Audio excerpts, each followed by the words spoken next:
જો તમને પ્રશ્નનો જવાબ ખબર હોય તો પહેલા કોમેન્ટ કરો અને પછી જવાબ જુઓ. મૂળભૂત અધિકારના રક્ષણ માટે રીટનો ઉપયોગ કરવામાં આવે છે. નીચેનામાંથી કઈ રીટ નથી? 1. બંદી પ્રત્યક્ષીકરણ. 2. પરમાદેશ. 3. પ્રતિબંધ. 4. અધિકાર પૂછા. અ 2, 3, 4. બી 1, 2, 3, 4. સી 4. ડી ઉપરોક્ત તમામ રીટ છે.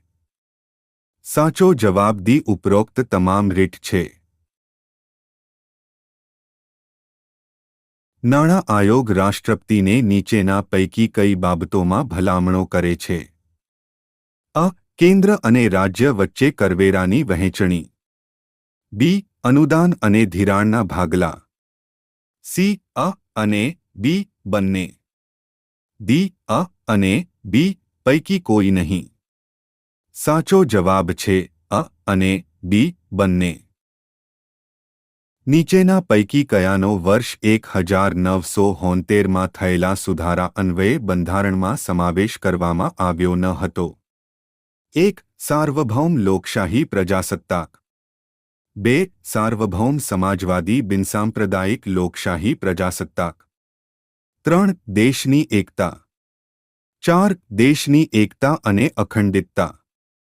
સાચો જવાબ છે સાર્વભૌમ લોકશાહી પ્રજાસત્તાક.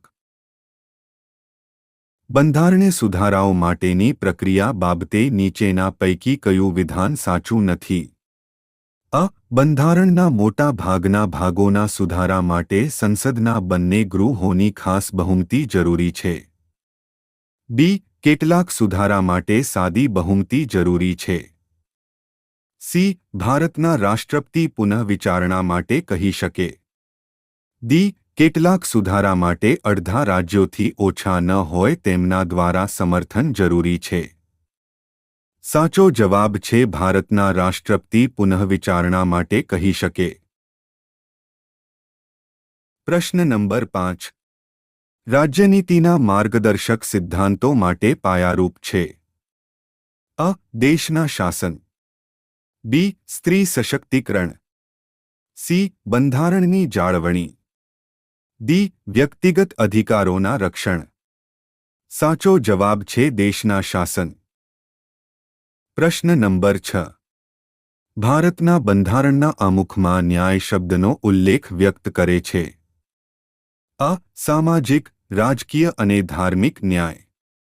બી. સામાજિક, આર્થિક અને સાંસ્કૃતિક ન્યાય. સી. સામાજિક, આર્થિક અને રાજકીય ન્યાય. ડી. આર્થિક અને રાજકીય ન્યાય. સાચો જવાબ છે સામાજિક, આર્થિક અને રાજકીય ન્યાય. પ્રશ્ન નંબર 7. લોકસભામાં રાજકીય પક્ષને તેના સભ્યને વિરોધ પક્ષના નેતા તરીકે ચૂંટવા માટે ઓછામાં ઓછી કેટલા ટકા બેઠકો જરૂરી છે?